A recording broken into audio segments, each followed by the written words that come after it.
இந்தியாவுக்கு இங்கிலாந்துக்கு நடந்து முடிந்த டெஸ்ட் கிரிக்கெட் பார்த்து கிட்டத்தட்ட ரொம்ப நாள் ஆச்சு. அந்த பரபரப்பு இனிமேல் கிடைக்குமா அப்படிங்கிற அளவுக்கு இந்தியா இங்கிலாந்து கிரிக்கெட் மேட்ச் வந்து நடந்துச்சு. அதுக்கப்புறம் வந்துக்கிட்டு ரொம்ப நீண்ட இடைவெளிக்கு அப்புறம் இன்னைக்கு ஆசியா கப் வந்து ஆரம்பிக்க போறாங்க. ராத்திரி 8 மணிக்கு வந்து ஐக்கிய அரபு அமீரகம் UAEல வந்துக்கிட்டு ஆசியா கப் வந்து நடக்க போகுது. ஃபர்ஸ்ட் வந்து இந்தியாவில் தான் நடக்கிறதா திட்டமிட்டு இருந்தாங்க. ஆனால் இந்த இந்தியா பாகிஸ்தான் சண்டை வந்துச்சு இல்லையா, அதனால வந்துக்கிட்டு இந்த தொடர் முழுவதுமே வந்துக்கிட்டு UAEக்கு மாற்றிட்டாங்க. ICC வந்துக்கிட்டு, அதாவது இந்தியா பாகிஸ்தான் மோதக்கூடிய மேட்ச் தான் வந்துக்கிட்டு உலக அளவில் இருக்கக்கூடிய கிரிக்கெட் ரசிகர்கள் வந்து ரொம்ப எதிர்பார்ப்பாக பார்த்துக்கிட்டு இருக்காங்க. மொத்தம் 8 டீம் வந்து இந்த ஆசியா கப்பில் விளையாடுறாங்க.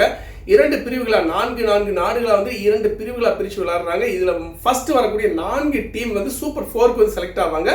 அதில் ஜெயிக்கக்கூடிய டீம் வந்து ஃபைனலுக்கு நேரடியாக வந்து தகுதி அடைவாங்க. அதாவது இந்தியா பாகிஸ்தான் சண்டைக்கு அப்புறம் ஆபரேஷன் சிந்தூருக்கு அப்புறம் இந்தியா பாகிஸ்தான் நேரடியாக மோதக்கூடிய மேட்ச் வந்துக்கிட்டு வர செப்டம்பர் 14ஆம் தேதி வந்துக்கிட்டு UAE நடக்க போகுது. உலக கிரிக்கெட் ரசிகர்கள் இதை ரொம்ப ஆர்வமாக எதிர்பார்த்துட்டு இருக்காங்க. இதை வந்து அதாவது சோனி ஸ்போர்ட்ஸ் வந்துக்கிட்டு லைவ் டெலிகாஸ்ட் பண்ணுறாங்க.